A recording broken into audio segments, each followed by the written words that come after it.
Our final award is the University of Tulsa Hall of Fame Honor Team, and it goes to the 1999-2000 TU men's basketball team. I knew that we would be good in that 99-2000 season, pretty much ever since the season ended the prior year. We didn't like the way our junior year ended, and we were determined to make sure our senior year didn't end in similar fashion. It just made us want to work that much harder. We got to the fall practice and the preseason conditioning. I always remember that training camp was probably the most difficult training camp I've been a part of since I've been playing sports. So that really kind of started the season off. I remember the practices early season being so good that I had made a decision as a coach that we were going to have 6 starters. Head coach Bill Self went into the season with the 6-starter plan, rotating Tony Hurd, Greg Harrington, Marcus Hill, Eric Coley, Brandon Kurtz, and David Shelton. And the Golden Hurricane heads to Rhode Island to start the year. In that game, I believe we had Rhode Island down on the road, 15-0 to start. We beat them like hammer them, beat them 25 or 30, and we could have named the score. I thought, ooh, we may end up having something. So at that game, since we played so good, I decided, we're going to screw Shelton. Since he didn't start that game, we're just going to make him our 6th man. All he did was lead us in scoring. He averaged almost 14 a game. An early test at St. Joseph's in Philadelphia notwithstanding, the Hurricane blew away most of their early opponents and was 7-0 heading to Oral Roberts. A late rally by ORU gave TU their first loss of the year. Which pissed me off more than anything else because that was my crosstown rival because I used to coach there. That loss propelled us to be better. I think that loss was a wake-up call because we kind of got comfortable, kind of got a little cocky. Sometimes you got to be like a slingshot, You got to get pulled back to go forward, and I think that did that to us. After some brutal practices, Tulsa was now ready to go to Puerto Rico, and the Hurricanes swamped the field, taking out Boston College, Charlotte, and drilling number 11 and unbeaten Tennessee. After we left Puerto Rico, I knew we had something. We went out there, and when we won that tournament, the way guys played, and we played unselfishly. I remember we were fired up. I mean, this is a chance to redeem the loss. When we went down and we beat Tennessee in the tournament down in Puerto Rico, that's when we knew, we're one of the top teams in the country. We can play with anybody. Beat Boston College, beat UNC Charlotte. We beat Tennessee 20 and made them like it. That day when we seen Tennessee, we knew that was our opportunity to say we really want to make noise nationally. And make noise they did with Greg Harrington, the MVP of the tournament, and now Tulsa is ranked for the first time. They would win 13 in a row, and TU was 20-1 before losing to Fresno State. Late in the year, with the outright WAC title on the line, TU went to SMU and trailed by 3 in the closing seconds. 4 seconds left, into the right-hand corner to Hurd, fires a 3, hits it with 0.5 seconds left. TU has tied the game, and there's the buzzer. We go to overtime, folks. I saw a little bit of the rim. That's all I needed to see, and I shot it.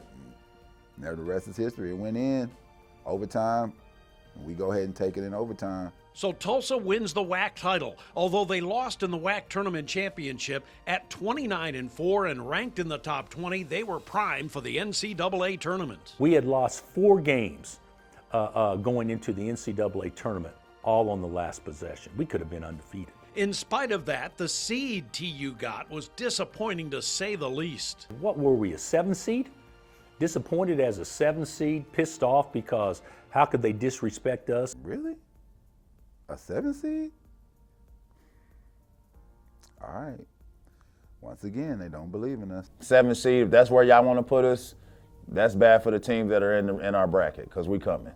So it was the 10th seed UNLV against Tulsa in the first round. This one wasn't even close. I remember our mission in the timeouts after the second timeout was we're going to double them.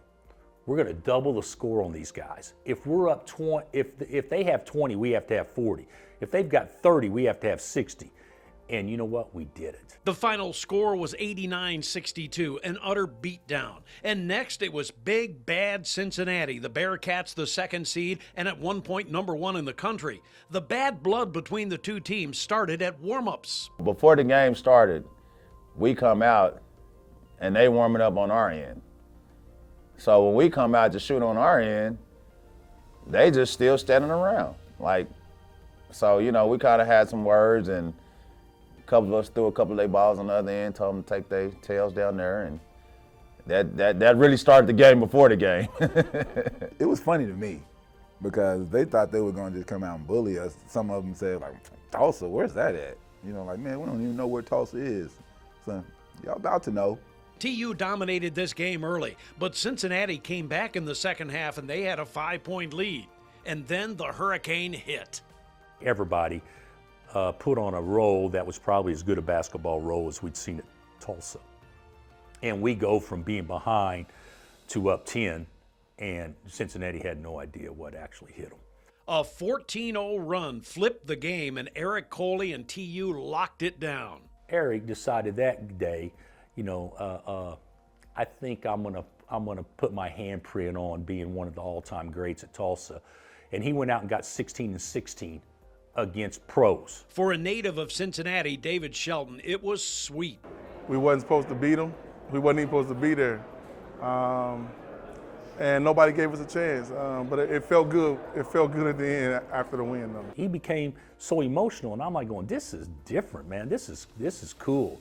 Next for the Hurricane, a Sweet 16 date with Miami. And Tulsa took care of business, winning 80-71. So now it's on to the Elite Eight and a chance for the Final Four, taking on tradition-rich North Carolina. It felt a little different.